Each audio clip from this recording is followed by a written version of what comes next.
You've tuned in to the Crispy Noodle Podcast. You realize what you've done? With Rich Liebig. The real gangster plays his cards, right? And Michael Costanzo. What was that you just read? Let us be the Crispy Noodle in your vegetarian salad of life and boring news. Good times, noodle salad. The point is, you now have the ability to be happy. And now, here's Rich and Mike on the Crispy Noodle Podcast. Woo! Yeah! How you guys doing? What's up, everybody? It's time for this week's episode of the Crispy Noodle Podcast. Let us be the Crispy Noodle in your vegetarian salad of life and boring news. Folks, it's our job to give you interesting bits in world of sports, entertainment, odd news, and whatever else we happen to stumble across. Isn't that right, Mike? That's right, and we bring it to you with our unique sense of humor and wackiness. You never know what you're going to get here on the Crispy Noodle Podcast. That's right. We have a couple topics prepared for you, but that doesn't mean we won't go off the beaten path and find new topics and new areas to discuss and explore on this crazy meal for your mind that is the Crispy Noodle Podcast. Thank you guys for joining us. We have a couple of topics to get to on this week's episode. We're going to have an interesting sports segment because the Thursday night football game this week is the Eagles. Tom Brady coming to town. That's going to be interesting. We'll get to that in just a moment. But before we get to all the sports, entertainment, and odd news, Mikey, how you doing, my friend? I'm doing good, I had a chance to, I think I talked briefly about playing Kena Bridge of Spirits. Yes, yeah, you mentioned this. A week ago. I was able to finish that game. I think I mentioned that it was brutally difficult. I did end up turning the difficulty to easy mode because you got to sometimes. Some of these games, they're just too hard. Very difficult. You know, I'm a decent gamer. You know, I play most games on normal. I don't go for the hard and extra hard and expert and all that stuff. I just like to play things on normal. This game was just really challenging, and it was at times getting frustrating.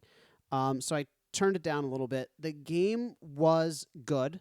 It really picked up in the last third of the game. The last quarter of it was very good, very interesting. But I feel like it lacked the focus on the main character that I was looking for. You learn a lot about the secondary characters, and because the role of the main character is to act as a spirit guide for them. So you learn a lot about the secondary characters, their backstory, what drives them, why their spirits are lost and corrupted. But you don't learn a lot about the person you're playing as, which I found quite odd until the end. They started introducing more of the characters. No character development? It was weird because it was character development for everyone but the main character. Okay. So for this developer's first time making a game, really good showing. Art, animation, audio, everything looked absolutely gorgeous, sounded gorgeous. They just need to learn a little bit better how to, pace their games and fine-tune that difficulty. So there's a more gradual progression instead of a sharp ramp up in difficulty all of a sudden. But overall, not a bad game. I don't know that I would recommend paying the full price for it. If you can find it on sale. Yeah, is this a sale game? This, I think, is definitely a for sale game. Like, if you can get it like 15, 20% off, I'd say give it a shot. I forget what YouTube channel it is. I'm sorry, whoever it is. I'm sorry. Oh, I know exactly what you're talking about. They have a segment where it's buy, wait for a sale, or avoid. Yeah, I like that. That sounds like a good range. It's buy, wait for a sale, rent or borrow, and then skip or something. There's like 4 levels. Yeah, right. This is a wait for a sale. So don't wait. That's a good scale for a video game. It is because for most games I am just waiting for a sale, right, or borrowing it from you. Right. That's like 80% of the games I play. Yeah. But every now and then, there is one that I have to get it day one. Right, like the God of War, The Last of Us, the Grand Theft Auto, Bioshock. Yeah, exactly. Yeah, you're right. Yep. So this is firmly in that sale category. Yep. I think so because, side tangent, when you give a game a numerical rating, which I like to do, I like to give numerical ratings to movies and video games. My definition, I give this game like a 7.8. What does that mean to me versus what does that mean to you? But if I say I don't think it's worth the sticker price of, $50, $60, whatever it was, that says something. Right. right? Even if I give it a But 7. if it goes on sale, if it goes on sale, yes, right. then I can understand you enjoyed the game. Yes, exactly. Yeah. So I would say wait for like a 20% price drop if you're interested. If anybody's interested in playing it, don't. See, that's the real number that matters. Right. Yeah. What is the actual price you should pay for Yeah. it? Don't give me out of 10. Give me a percentage off that I should Yeah. be looking for. Yeah. Right. It's 20%. There you go. Perfect. But yeah, overall, You know, it's funny. I'm kind of What? like that with movies now. yeah. Now that they're starting to stream movies. Well, you told me wait for Black Widow. Yeah, Black Widow was So, one. It finally even- came out. I watched the first third of it. Did not get a chance to finish it yet, but I'll let you know whether. Yeah, so I said for Black Widow, I wanted to go back to the movie theater because that was the first movie we saw post-pandemic. Right. So that was kind of more the reason why I bought the tickets for it. Right. But if that was in its own thing and not held in the culture, I would say that one was a wait for it to come out on Disney Plus. Yeah. Yeah. So yeah, that's funny. I'm kind of adapting that to now movies. I like it. It's a good scale. Yeah. It's a see or buy immediately. Wait to see or buy. Borrow it if you can, or pirate it, stream it, whatever you want to say. And then skip it outright. I think that's a good scale. Yeah. So there you go. The official Crispy Noodle media scale. That's what we're going to go with now. I like it. We should do it. I'll still give numbers because I love numbers. But, There you go.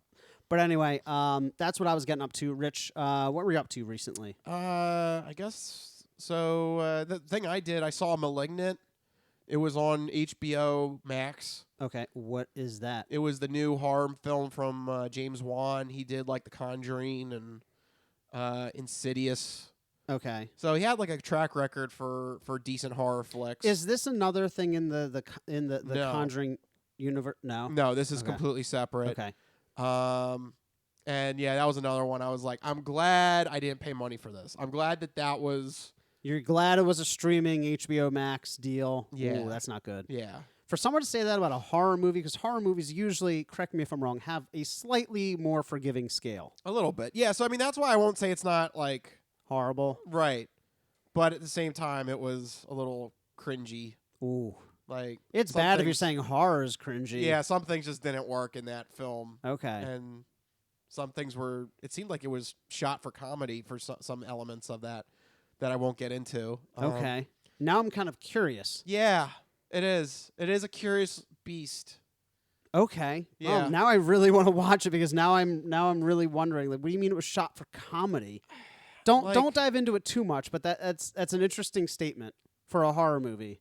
So I guess the thing I'm thinking of off the top of my head is like they keep showing the exterior of the building that the unfortunate woman, that is the victim of these attacks. It's a spiritual attack thing Right. and monster attack. Like I don't want to get into it because I don't want to spoil it. Right. But they keep showing the exterior of her house, and it's like this old, creepy Victorian house, and it's like, if that's the house you live in, no wonder you're susceptible to all these attacks. Get the F out of there. You're like, I wonder why I'm being haunted, and the house is like built on top of like a graveyard or something. It's you know? like this, dark 3-story building, and like it's very slim, and it already just doesn't look right. Right. It's like, you know what it is? It's like one of those decisions where it's like, we need something creepy to establish the shot. Let's get this creepy house. But it doesn't make sense in terms of the plot if this woman who was completely normal before she started getting these attacks, you know what? Like, why would you move into that house in the first place? Right. Yeah. Why would you? Yeah. Like it doesn't make any sense when you think about the plot logistically. Okay. You get what I'm saying? Like, yeah. Yeah. But like from a film producer or filmmaker, it's like, oh, we need something spooky. Get that exterior image of the spooky house. Okay, but then why did you move in there to begin with? Right. So it's stuff like that when you think about the movie. They're Logistically. they're going off a checklist instead of what makes sense. Yeah, it didn't make sense. Okay. So I don't know. Anyway, if you want to, glowing reviews. if you want to, Is that a skip or a stream if you're extremely bored? Yeah, stream if you're extremely bored. Okay. Yeah, because it's weird. All right. Yeah. Well, there you go. That's the best way I can describe that. That is a glowing review for Malignant. Woo! Okay, so that's what I did. But I did a lot of sports things because There's a lot of football to watch over the weekend. So let's get into all the sports news with the Sports Sampler. So you're not good at sports. It's a very small part of life. Sports. In your face. Sports coming at you in your face. Before we get into the 2-minute drill, I wanted to say I watched the Penn State game randomly. Okay. I'm not usually too much of a college football fan. There's just too many teams that it gets crazy. Yeah. And I don't like how the 4-team college football playoff system is set up. No, it's more now, isn't it? It will be, but not yet. Oh, They gotta bastards. Yeah, it's not yet. Okay. But something that you would have been just furious and frustrated at during that Penn State game, the starting quarterback got hurt. Okay. And they brought in this backup, and he literally committed like 15 false start penalties. The quarterback? Yeah. 15? It was. Are you exaggerating, or was it like... I may not be exaggerating. It was definitely like double digits. He did it constantly. What was he doing to false start? He didn't call the play. He didn't do the hut. The Why can't I think snap of count? the Snap count. I was like, what is the Boy, word? now I'm getting a false start. Oh my gosh. Yeah, he didn't do the snap count right. Jesus. So I don't know. It's really hard for a quarterback to false start because he's kind of the guy that makes the play start. Like when centers and quarterbacks get a false start penalty, you really messed up. Well, this guy did it like at least 10 times. It definitely was double digits. Man, that's It was bad. frustrating. That's really bad. So the only thing I thought of, like, maybe Mike would love to watch this game. See? I'd probably be losing it. Yeah. Anyway, it's a good thing we're not Penn State fans. Anyway, hey man, look, we just support the Eagles. That's all we know how to do. That's right. Before we get into the Eagles, let's do another topic in 2 minutes or less with the 2-minute drill. You ready, Mike? As I sure. Wow. Glowing recommendation there. I'm going to have to isolate that. Anyway, here we go. It's time for the 2-minute drill.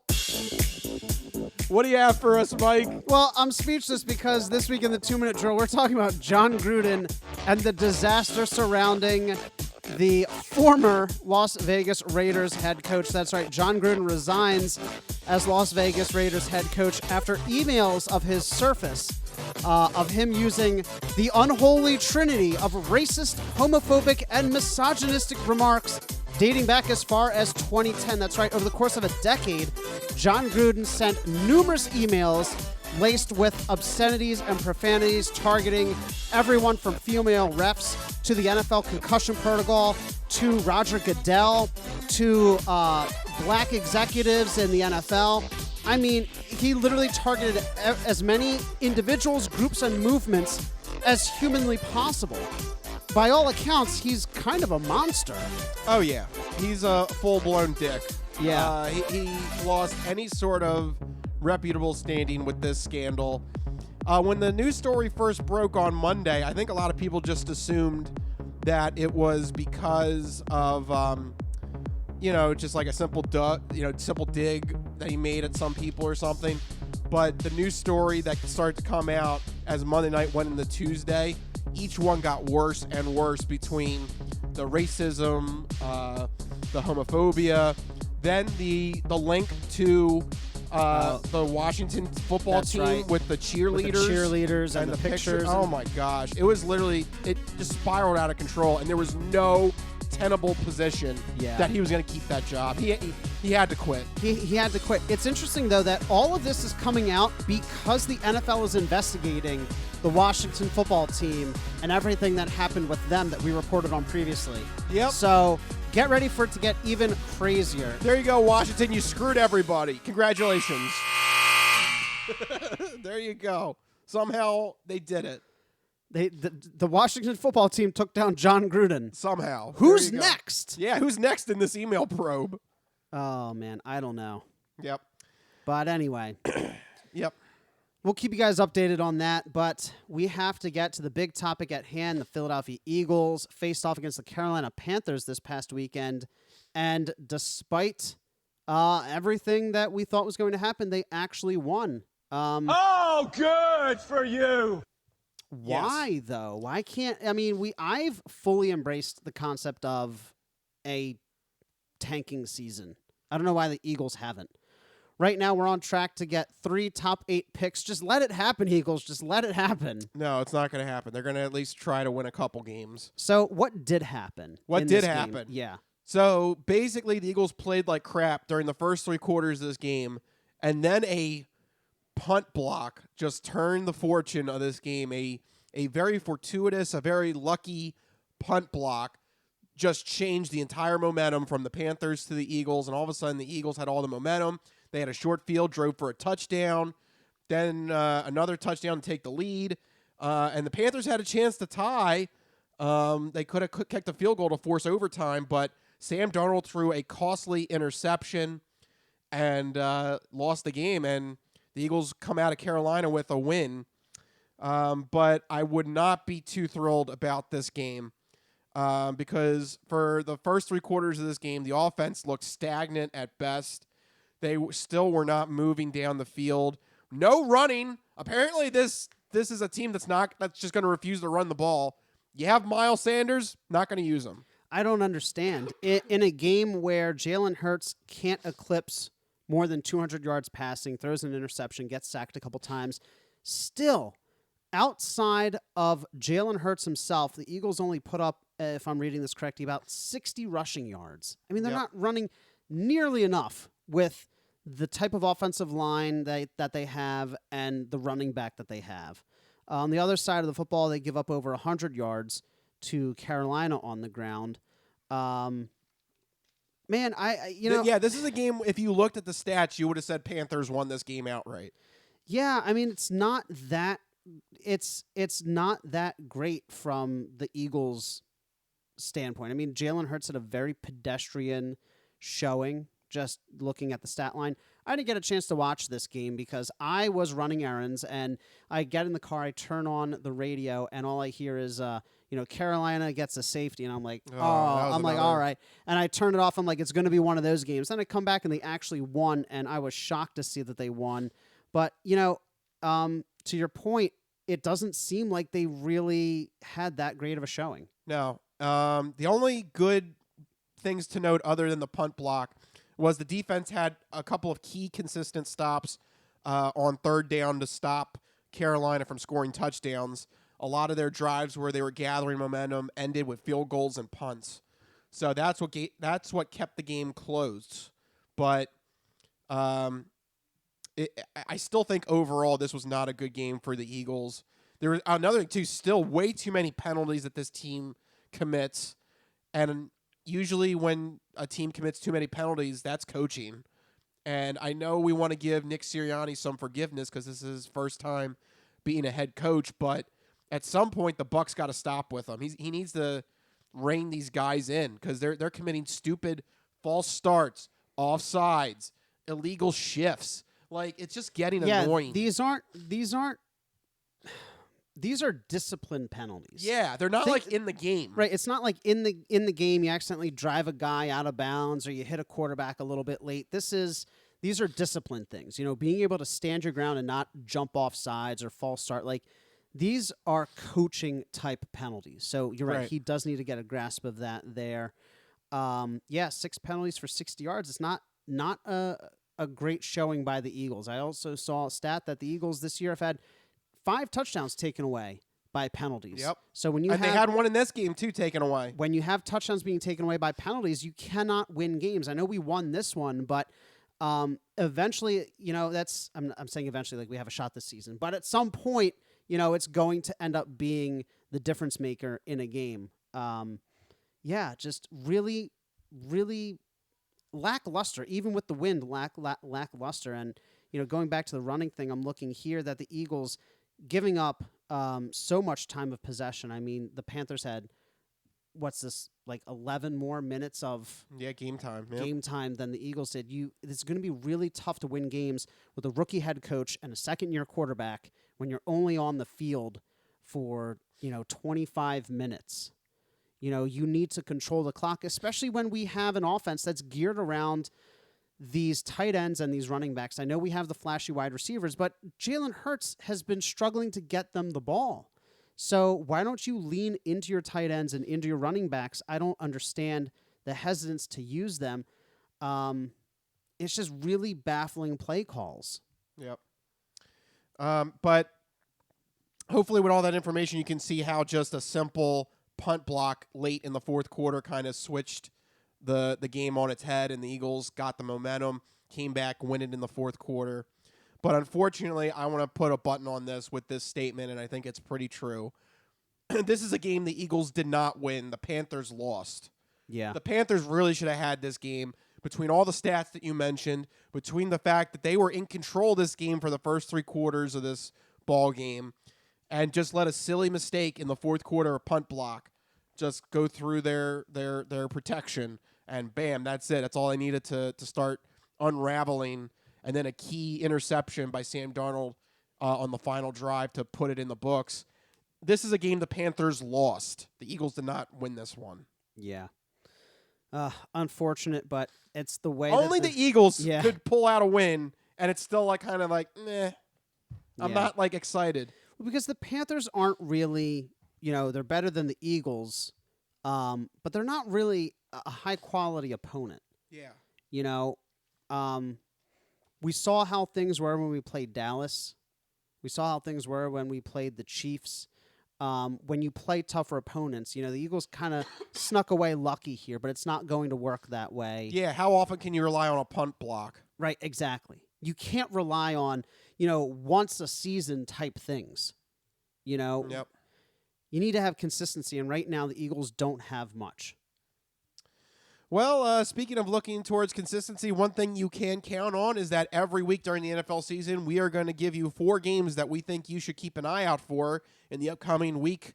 The week slate of video games of football. I want to play video games. That's really We what are I wanna not do. doing well mentally this week, Rich. Yeah. Anyway, the point is, it's time for Fantastic Four picks. So let's launch into it. Get the techno music going. I'll be over here playing video games. All Go. right. You just take care of it, Mike. You go play video games. I'll talk about the first game that we got here. We have Futility Watch Across the Pond. That's I'm right. really going to play video games. Yeah, this is a stupid London game. Bye. Oh, and it is stupid. These teams have a combined 1-9 record. It's the Miami Dolphins traveling to the Jacksonville Jaguars in London. You can watch football early Sunday morning. I was creating the rundown. I said, wow, why do they have these 2 teams playing at 9:30 in the morning? I was like, I know they suck, but that's just harsh, NFL. Then I realized That should be a real penalty. It is. It basically is. That's why the Jaguars always play in London, because they ship the worst teams over there. That should be a real penalty. You had to play first thing in the morning. Yeah. But, Rich, who's going to come out on top here early in the morning? Will it be the Miami Dolphins or the Jacksonville Jaguars? Fun note here, the Dolphins rank in the bottom 3 in every single measurable on offense and defense so far. Well, we talked about the problems with Urban Meyer last week, that he's lost control of the locker room. And Do you think he'll be in London with the team? I hope so. It's not that shocking of a question. Do you think he'll come home? That's the better question. He may not be coming home. They may leave his ass in London. If the Jaguars lose, they might. Yeah, because he's on the verge of going 0-6 with a roster that's not exactly depleted of talent. Right. They were supposed to be doing a lot better. Yeah. So, unfortunately, I think this may be the nail in the coffin. I think they lose this one to the Dolphins. And then the Jaguars, are they actually going to fire their coach in London?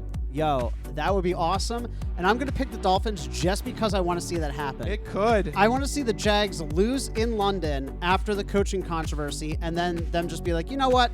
Stay there. Stay here for a nice little vacation. We're going to head back to Jacksonville without We're you. going to leave you behind. Take that. Yeah. Man, the Jaguars, what a fall from, what was supposed to be, like we talked about last week, a decent season for this team. Supposedly, on the upswing, and it's not happening. Nope. I think the Dolphins have a shot here to capitalize on that controversy and to put another loss in the Jaguars lose column. Yep, I think so as well. Well, let's shift over to something exciting. We have a good old-fashioned shootout here between 2 of the top offenses in the league this year.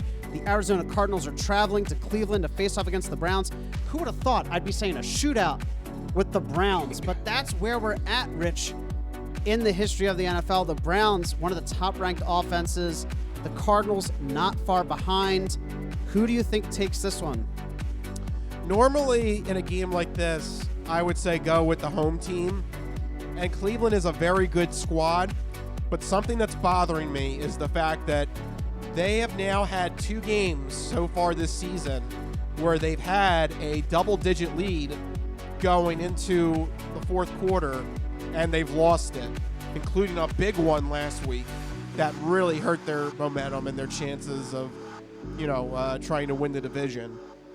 I'm going to go with just who do I trust more from what I've seen so far. I trust the Cardinals more than the Browns. They got to fix that. You can't lose a 10-point lead in the fourth quarter like that. It's inexcusable. Good teams don't do that. Right. And you know what? I've been enjoying the Cardinals so far this year. I've picked them, I think for most of the weeks that we've featured them. And I don't think this week is going to be any different. They are scary good right now, and teams cannot find solutions to them on offense. The Browns have a pretty stout defense, but part of me thinks they're going to be reeling from that loss. I mean, that was a tough loss that they experienced. It was a close game and a tough loss. I'm going to go with, why change tactics here? I went with the Cardinals last week. I'm going to go with the Cardinals again this week. There you go. I'm going with the Cardinals. And next up, we have an AFC playoff preview. We have the Buffalo Bills traveling to Tennessee to face off against the Titans. It's a Monday night game. Rich, who do you think's taking this one? Buffalo. Right now, until I see something different, Buffalo is my favorite to win the AFC. They are looking unstoppable. Everything is clicking.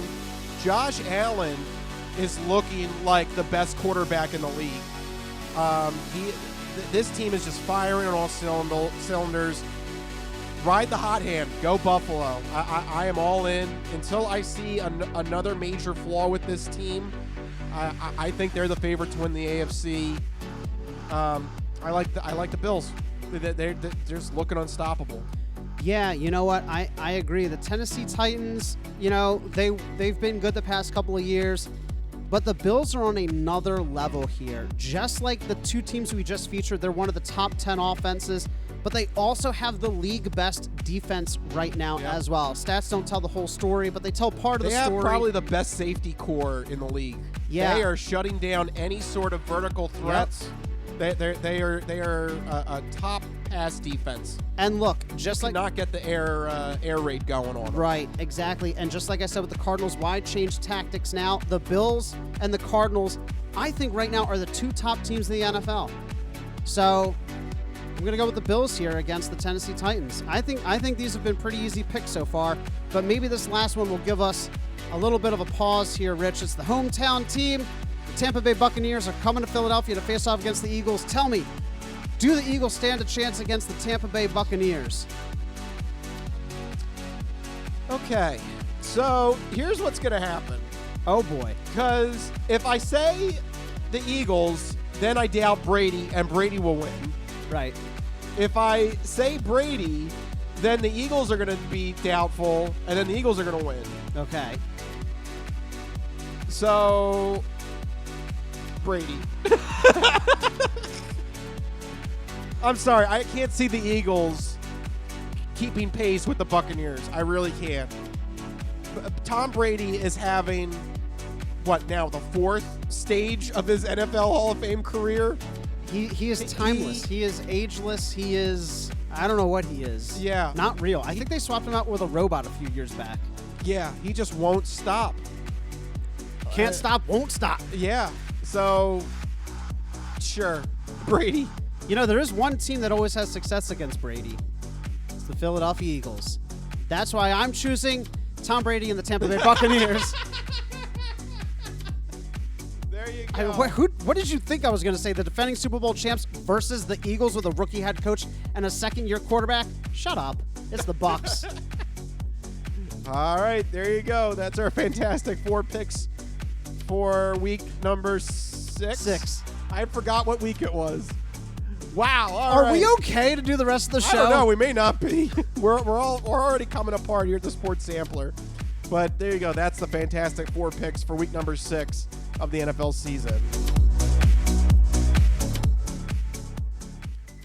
Yeah, I got to admit, this has been a weird, year already for the NFL, and we're not even halfway through it. No, we got one more week of this, too. It's 17 games this year. Yeah, so, yeah, the party keeps going. Do you think the NFL will survive? Oh, yeah, the NFL will survive. I just don't know what the final form it will look like it will be. It's going to be chaos. Yeah. I feel like one extra week of this is just really going to drive people over the edge. Yeah, well, we'll have to wait and see which one of us goes over the edge first. It'll be me. It might be you. It might be me. I don't know. It depends on how crazy this gets and if Brady goes back to the Super Bowl again. Because he may. There's a chance. There's a chance. Bills and Cardinals. Yeah. But right now, we got to take a break. We need to at least try to recover somewhat here on the Crispy Noodle podcast, but don't go anywhere because we still have the entertainment entree and then the non-fortune cookie odd news still to come. We'll be right back here on the Crispy Noodle podcast.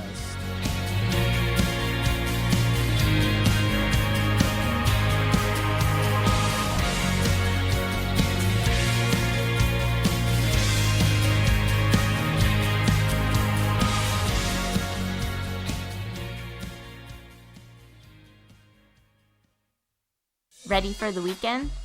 Happy Friday. Hi, my name's Marie, and I'm an artist who's been making Happy Friday doodles every week for over 7 years. And now you can own my art collection in this Volume 1 and Volume 2 art series. These doodles span across multiple themes, yearly festivities, various countries, languages, and more. Both coffee table books have something for everyone and are the perfect conversation starter or gift for a friend. Really, anyone who enjoys a good weekend. Available on Amazon, Ingram, BookBaby, Barnes & Noble, and more. Visit happyfridaydoodles.com/books and get your copies today. Let's celebrate the best day of the week. Happy Friday.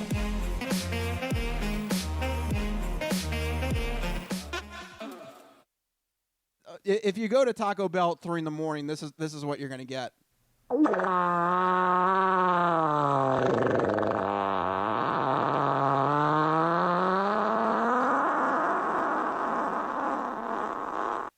Yeah, That clip is already coming into play. Yes, already. So there you go.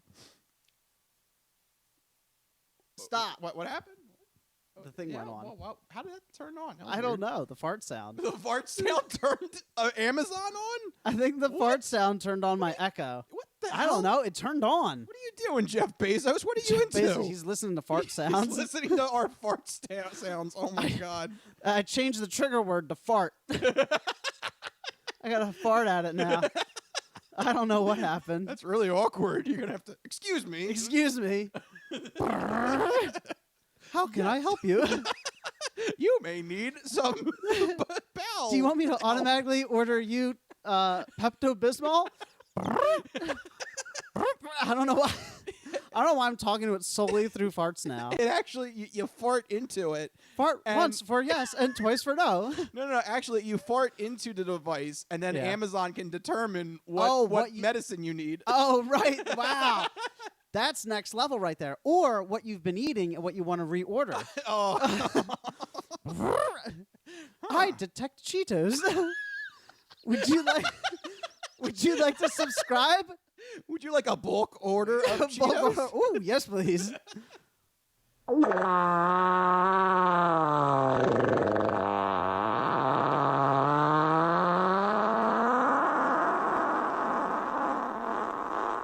Cheetos ordered. Cheetos.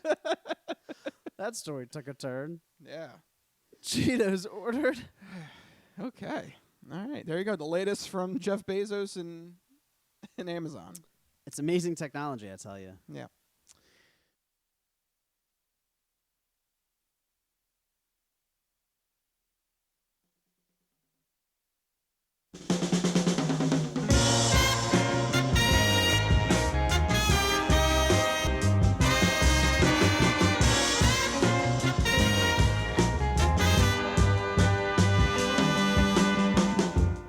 Oh, yeah, we're back here on the Crispy Noodle podcast.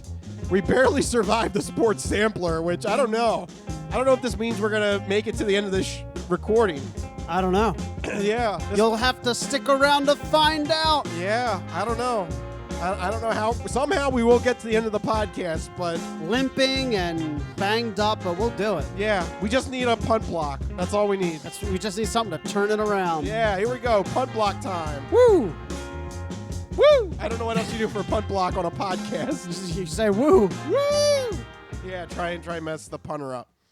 But now it's time to get into the segment where we go over movies, TV, and video games. It's time for the entertainment entree.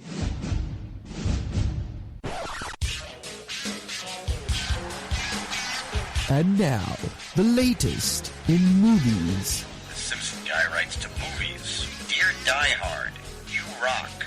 Especially when that guy was on the roof. Music. I know what that is. That's music. Video games. I'm Commander Shepard, and this is my favorite store on the Citadel. Celebrities. You really know Warren Beatty? Yes, I do. I took a leak next to him once at the Golden Globes. And more. You were the all-singing, all-dancing crap of the world. This is the entertainment entree. All right, entertainment entree time. And we're going to go over the segment where Mike is going to let you know what you should keep an eye out for this upcoming weekend. There's a couple things on the docket, but there's one in particular that I will definitely be excited about. So let's launch into it. Mike's This Week in Entertainment.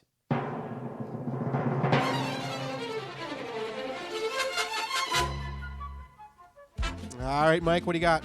All right, this week in entertainment, we have two television shows that you should keep an eye out for. The first is You, not you as in the viewer, but You, the TV show. You, watch You on Netflix. We're going to watch You. We're watching You. How do you like that? You bastards. It's kind of what the show is about. You're watching me? Well, I'm going to watch you.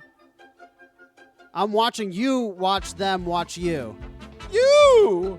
Anyway, You is returning to Netflix this Friday. This psychological thriller follows the life and story of a stalker as he narrates about his toxic obsessions, crime sprees, and neurosis.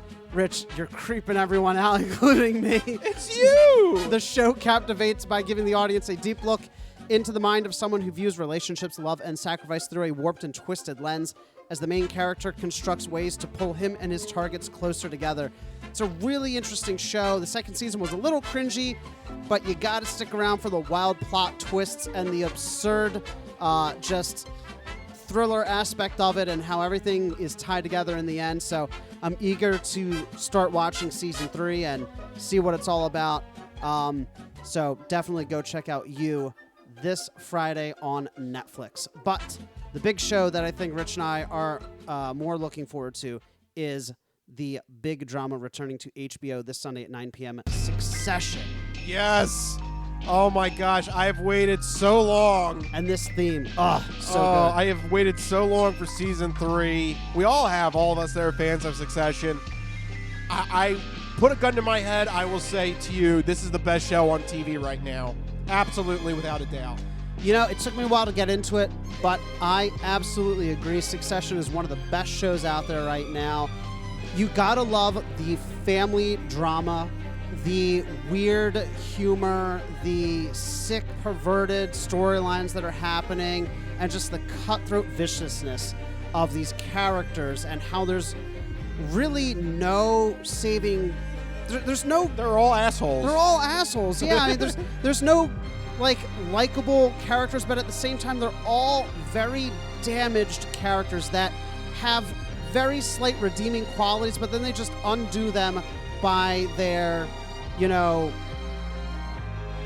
insidious behavior. Yeah, it's really, really top-notch drama on HBO. But it's funny too. It's funny. It's got everything you want: one-liners, catchphrases, but also serious drama, serious stakes. And we're still left with the question: who will succeed from the family? It'll be interesting to find out on season 3 starting on Sunday. I cannot wait. This has been a long time coming, especially coming out of the pandemic. Yeah, I've waited so long. I want it here. It's officially here. I can't wait.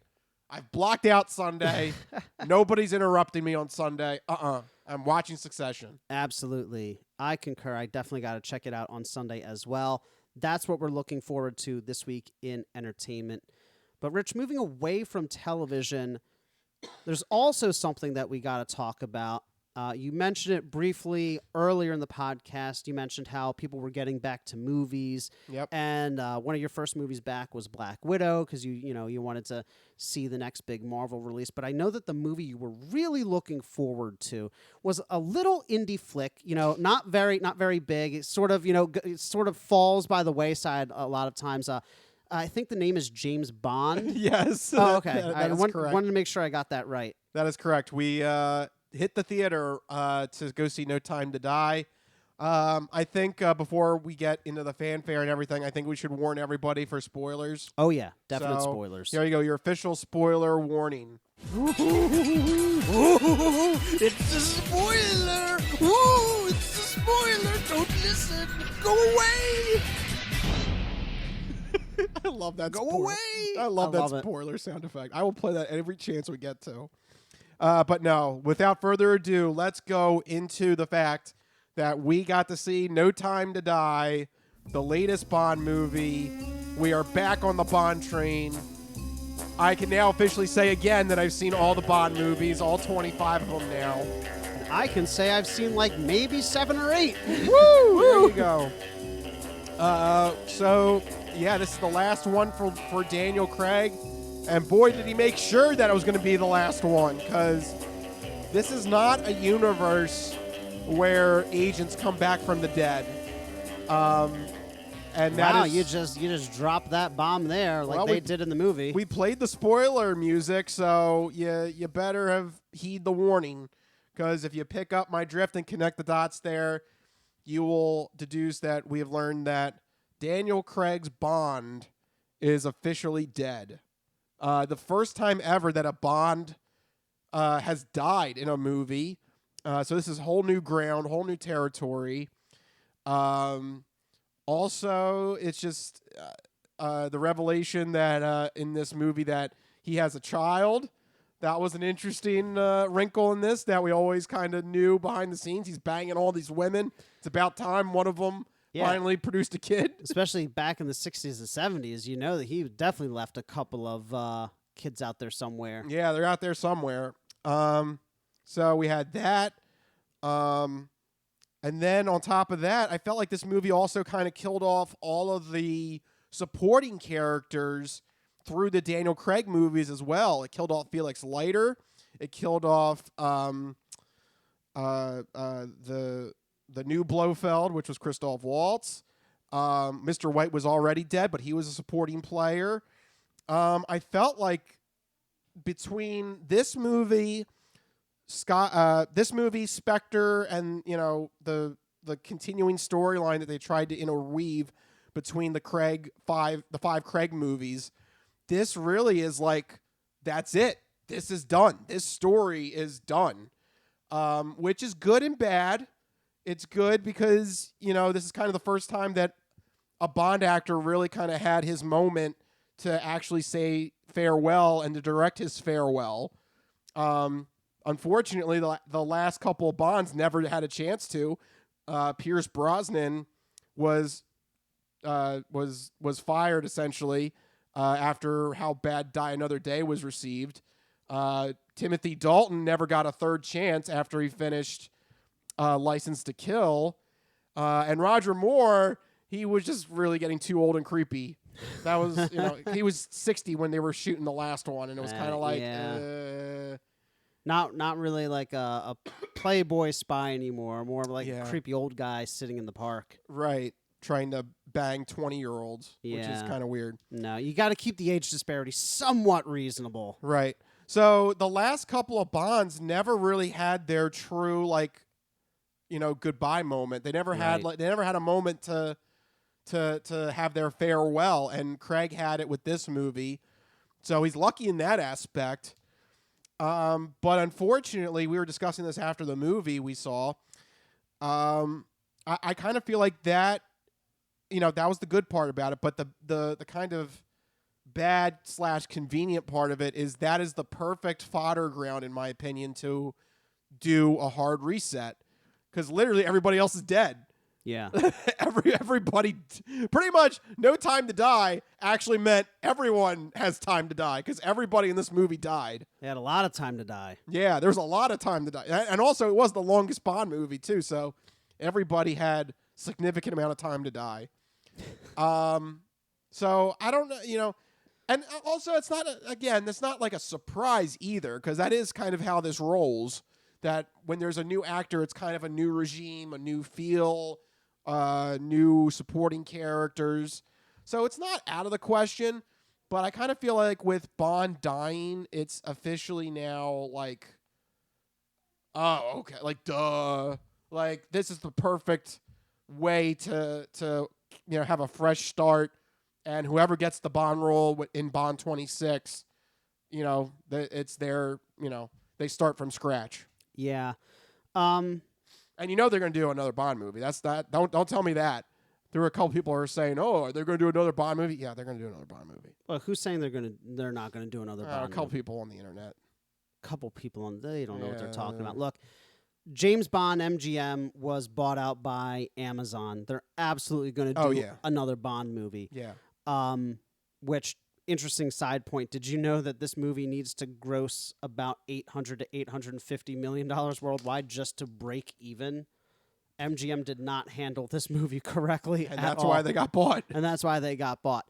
But that's a review of their finances, but we're talking about the movie here. So, Rich, as a diehard Bond fan, obviously you were enthusiastic about the movie. You enjoyed it.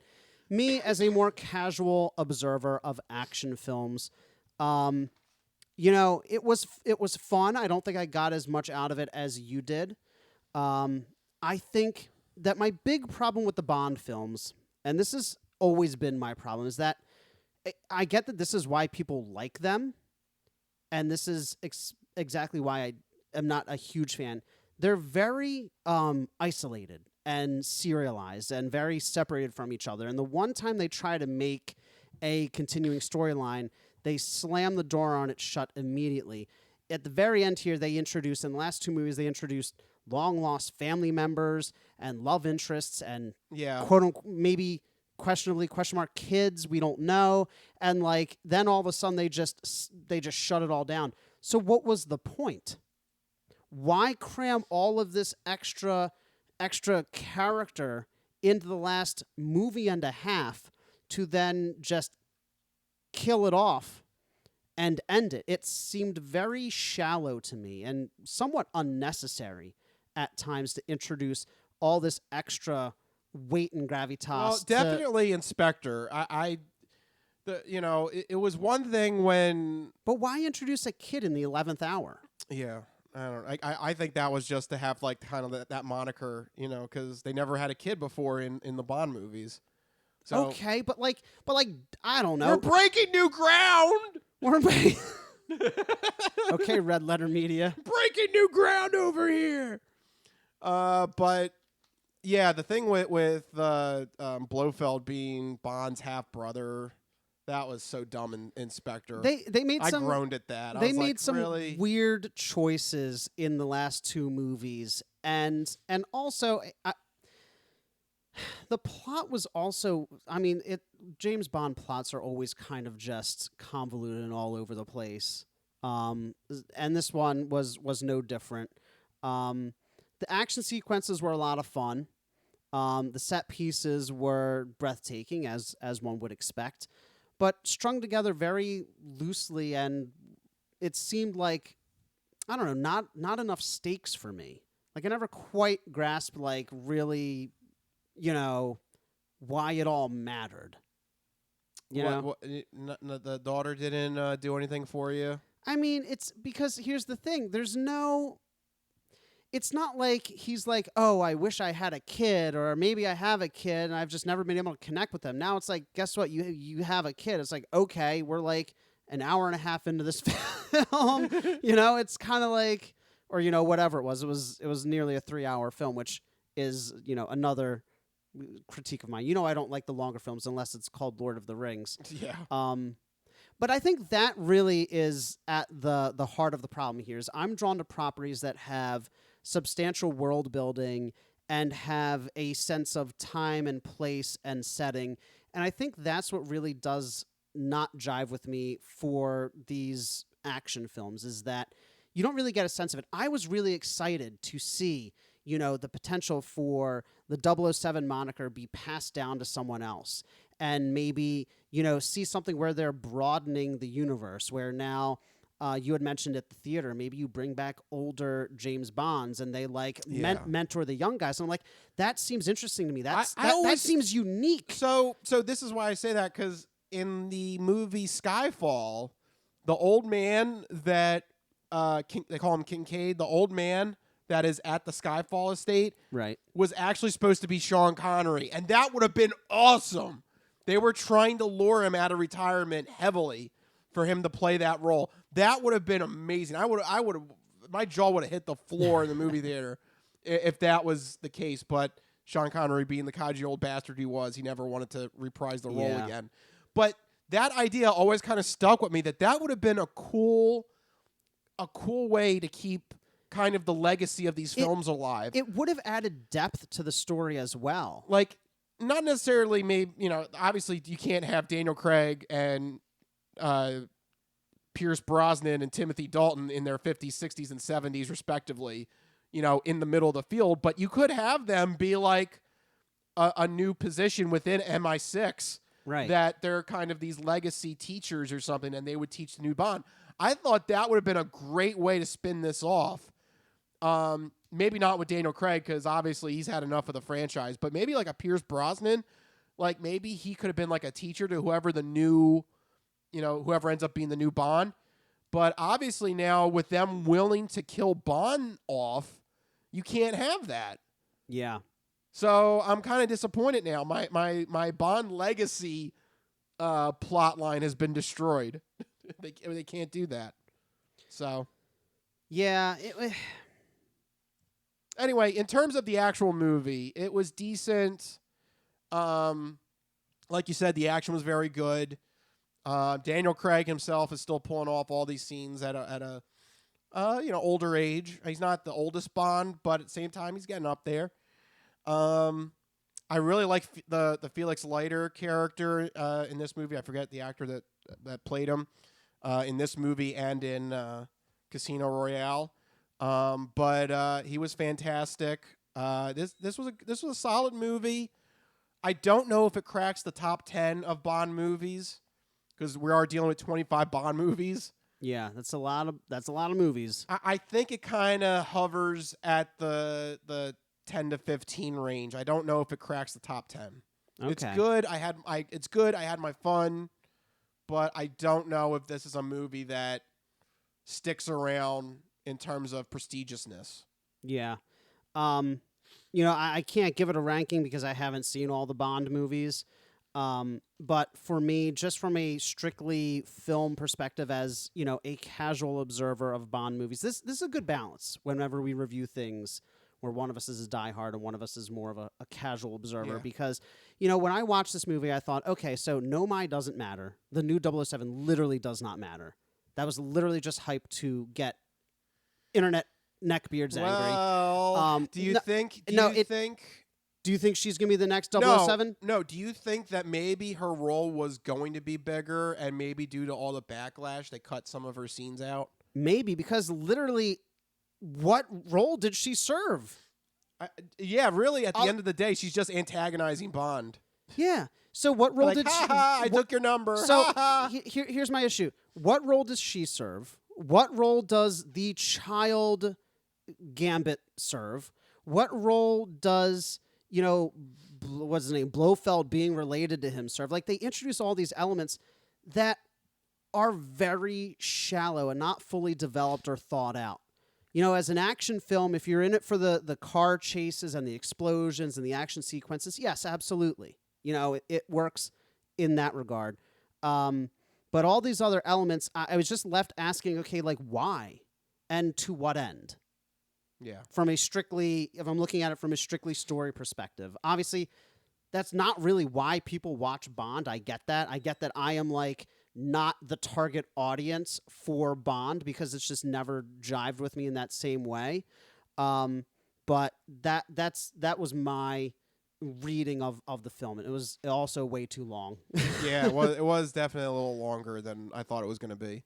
You said, though, it didn't feel like a 2 3/4 hour movie for you. Yeah, I kind of enjoyed the run time, but I could see where you're coming from, especially if you're not digging like the action scenes and stuff like that. Yeah.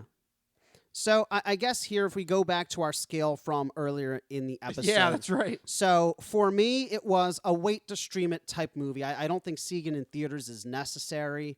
You know, if you're in it for the action, you're going to enjoy it. If you're in it for the story, probably look elsewhere. Rich, where would you place this on your ranking? I think I know, but you tell everyone where you think. I think if you're a Bond fan, go see it in the theaters. If you're casual, like you're not sure about it, then you could probably wait till it comes out streaming. Yeah. And in terms, like I said before, and in terms of the legacy of all the Bond movies, I think right now, if you put a gun to my head and told me where to rank it, I think it falls probably between the 10 and 15 range. I don't think it's good enough that it'll crack the top 10 when all is said and done. Not bad. But it's not bad either. But also not one of the best. Right. I still enjoyed it. I still had a good time. I still think Daniel Craig is probably going to go down as probably one of the best. Second or third best Bonds. But, you know, so you're grappling with something, Rich, here. Get it off your chest. What's the problem here? So part of the problem, and I don't want to get into like weird culture things here. Okay. But like part of the traditional Bond movie is that it's supposed to be kind of an escapism kind of movie that like Bond is supposed to be, you know, Sean invincible. Connery. You know, he's supposed to be invincible. He's supposed to, you know, be badass. He's supposed to know all the tricks up his sleeve. He's supposed to lay all the women. Because in reality, it's supposed to be like an escapism for the male fantasy. It's a male fantasy escapism. So when you look at, you have that view, and then you look at the Daniel Craig movies, and it kind of is like they stripped that away. Because they wanted it to be more of a cynical, which, by the way, is still a thread that is present in some of the Bond movies. That's not necessarily that out of the realm. But I feel like they kind of stripped it away too much. And they tried to kind of made it like a family drama kind of a thing with the kid. But they didn't do it right. So, I don't know. It's like a I mean, this is going to be a weird analogy. Okay. This is like a plate of meatloaf that, like... You're right, it is weird. Like, it's like a plate of meatloaf that, like, the mashed potatoes and the gravy and, like, your vegetables kind of got all meshed up in it. And, like, you take a fork out of it. You take a bite out of it with your fork, and it tastes good. But you're like, I don't know if I would have liked all of those things thrown together. You wanted the mashed potatoes like, and the vegetables. Sense? You're one of those people that like the divided plate, so you can keep your things kind of separate. No, it depends. Some things I do like things mixed. But I think meatloaf not. Yeah, meatloaf, no. Meatloaf should have its own texture because you don't want it mixing with the mashed potatoes. So you're a meat and potatoes guy, not a meat with potatoes guy. I don't want the potato. I don't want the potatoes in the meat. Okay. If that makes sense. That makes sense. And I think that's what No Time to Die is. No Time to Die is meat with the potatoes in it. Yeah, and I think it kind of it still tastes good, but it's like But you're confused. Yeah. You take a bite and you're like, I wasn't expecting that. I don't know if I like it. I kind of like the way meat used to taste. Yeah. I'm conflicted and confused. I'm going to keep eating it. Right. I still enjoy it, but I'm not sure this is the way I want my dinner to go. Yeah. So I can definitely get on board with that analysis. Yeah. Put that in your byline for the review of this. No Time to Die. It's like meat, but with potatoes in it. Yeah. Rich Liebig. Rich Liebig 2021. Film critic. Film critic. There you go. Oh, man. Put that in a byline. I want to see that. There you go. That's my analysis. And there you go. That's the entertainment entree for this week and a review of No Time to Die. That was breathtaking. Thank you. But you know what else is breathtaking, Rich? This final segment of the show. It's time for the Wacky, the Wild, the always entertaining non-fortune cookie odd news. We've been talking about cool and its ramifications and how it applies to the hip scene. But maybe you could give us some examples now of the opposite of cool, uncool. Just exactly what is uncool? My nipples look like milk duds. Holy shnikes. It's time for the non-fortune cookie odd news. It's not of this world. I don't know exactly what it is or what it's doing, but this is not human intelligence, okay? It's not human intelligence we're facing! How you doing? Me? I'm doing great. Mandada bastata. I don't make this stuff up. I'll take a pound of nuts. That's a lot of nuts. That'll be $4, baby. You want fries with that? I seen the celery dance across the baseball fields. You had me at meat tornado. No, go past this. Past this part. In fact, never play this again. Okay. What does that mean? And now it's time for the non-fortune cookie odd news. So sit back, get everything you need to get from the kitchen. Be sure and empty the bladders, go to the bathroom, because you're in for a hell of a ride.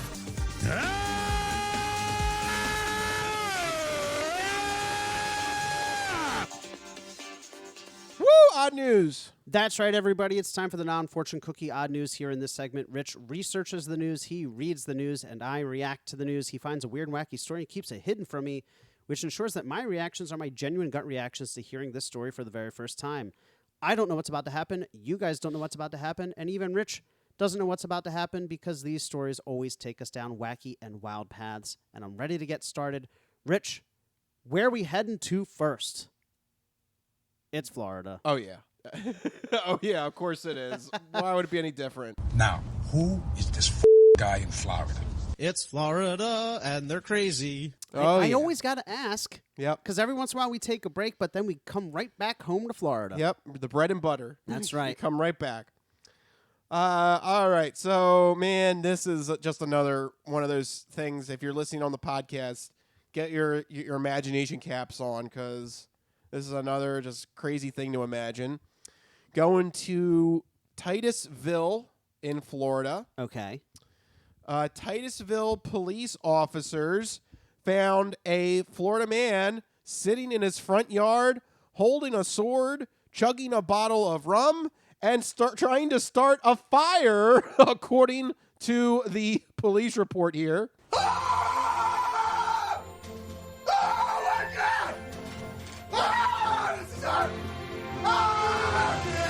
Yep, so there you go. He's ready to go. That is quite the afternoon. So once again, sword, beer, rum. Oh, rum. Sorry. Yeah, he's full blown rum He here. went straight past beer, straight to rum. Okay. And trying to start fires. Okay. So there you go. All right. The Holy Trinity there. Did you say he was naked, or did I just imagine that part? No, he was not naked. Okay. For some reason, usually they're naked. Every story That's in fine. Florida, I immediately strip the person down to their underwear. I feel like that is their natural state in Florida. Yeah.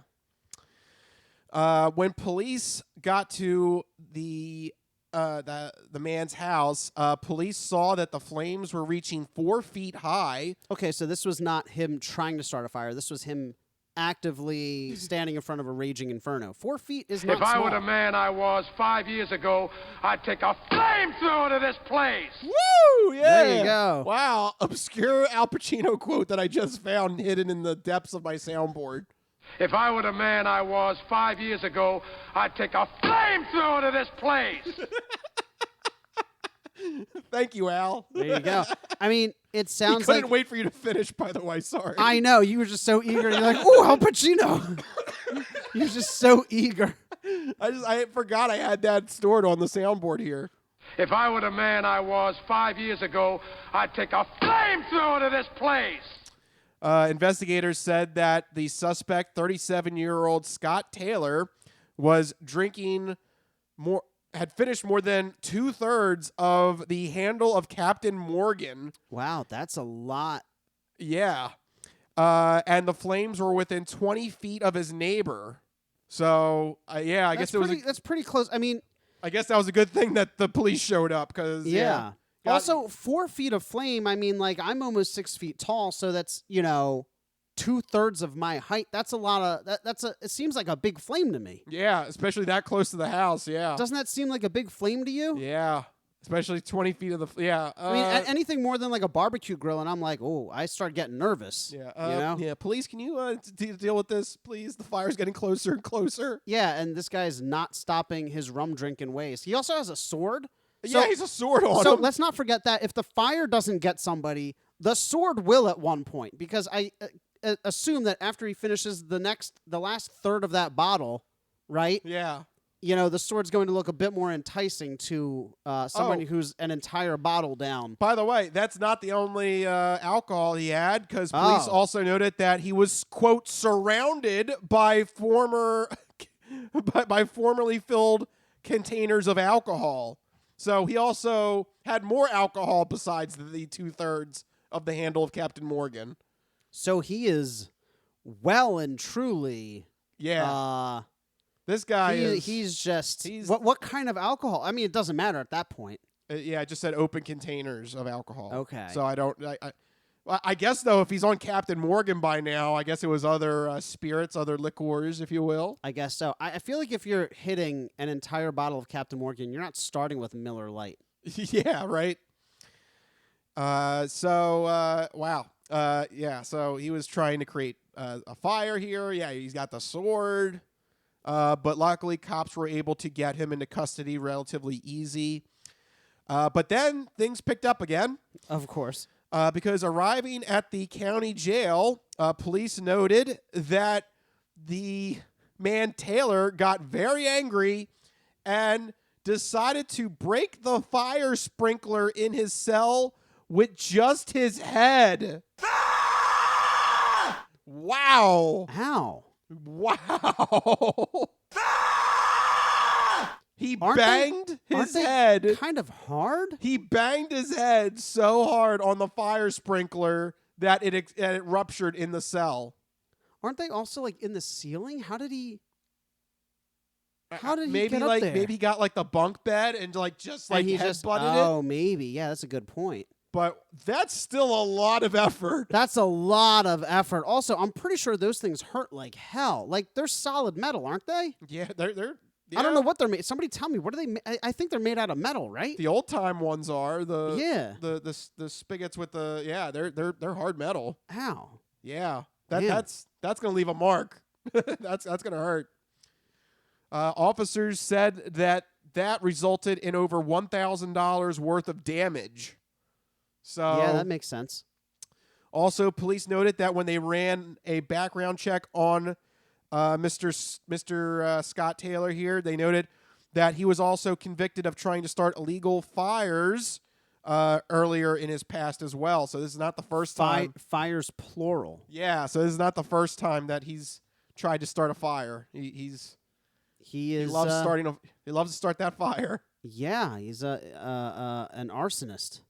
If I were the man I was 5 years ago, I'd take a flamethrower to this place. By the way, I have his mugshot. Ooh, yeah, Are you ready to see his mugshot? Yeah. Scott Taylor over here. There he is. That is his real mugshot. There he is. God, that was after he hit the fire sprinkler, I think. So, all right. So for audio listeners, I mean, this dude is just, I mean, he's standing like, what is he, like mouth agape? Like, he looks like a fish.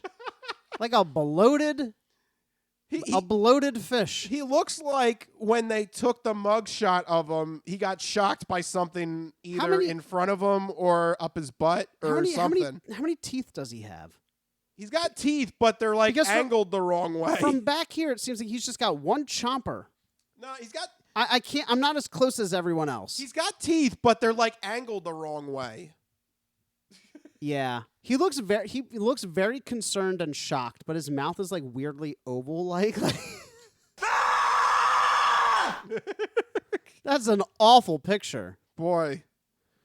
That's what you look like after you drink an entire bottle of Captain Morgan by yourself. Yep. With a samurai sword. With a samurai sword. Yeah. Beautiful. Wow, there you go. That's Titusville right there, Titusville, Florida. What a mugshot. Summed up with a single picture. By the way, I love the fact, I know if you're on the audio podcast, you didn't see this, but if you noticed on the mugshot, the police department actually had like their Facebook page on the bottom. Did you see that? Wait a minute. Go back. Pull it back up. It has their Facebook account. They knew that this mugshot was going to be reported everywhere across the country in their odd news segments. That they were like, hey, let's get some branding on that. People are going to be using this mugshot. I mean, that's just good marketing. That's good right marketing. Good job, Brevard County Sheriff's Department. Wow. Look, they got the name on the top. They got the URL at the bottom.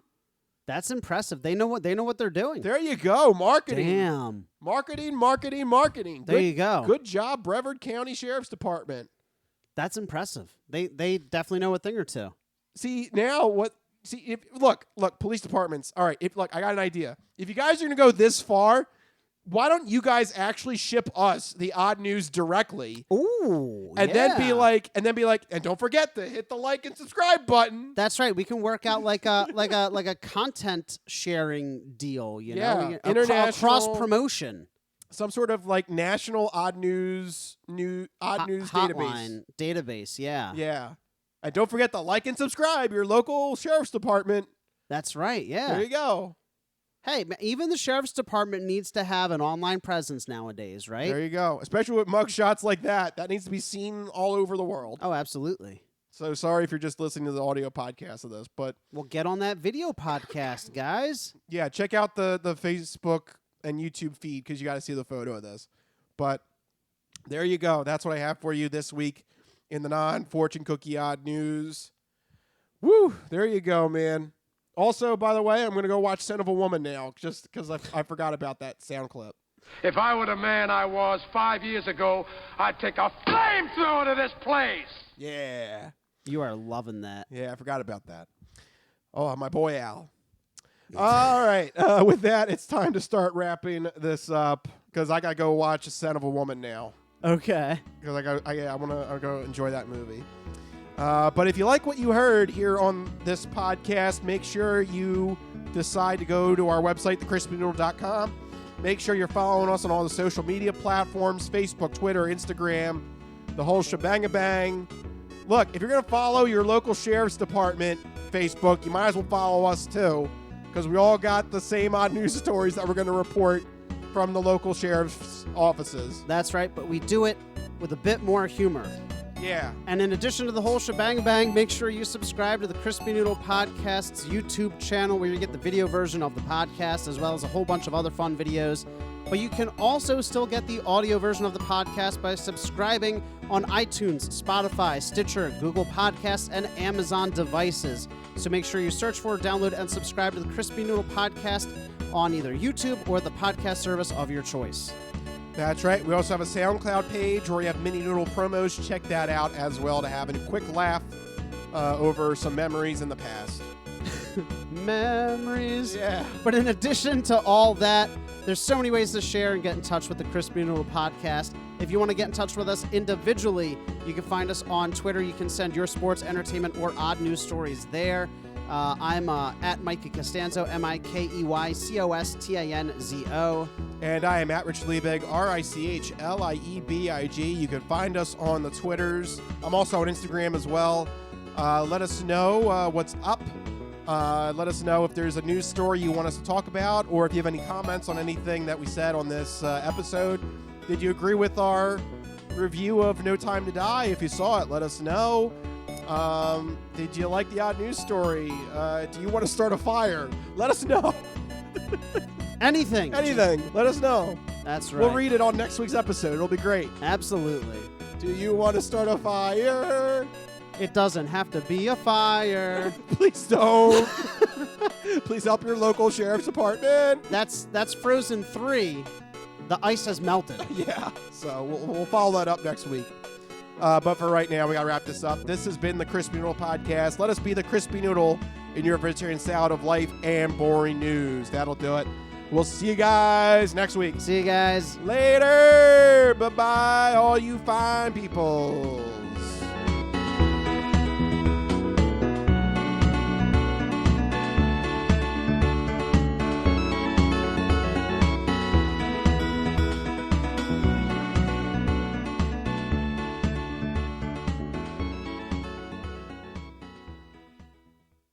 Some of us have great stories, pretty stories that take place at lakes with boats and friends and noodle salad. A lot of people, that's their story. Good times, noodle salad.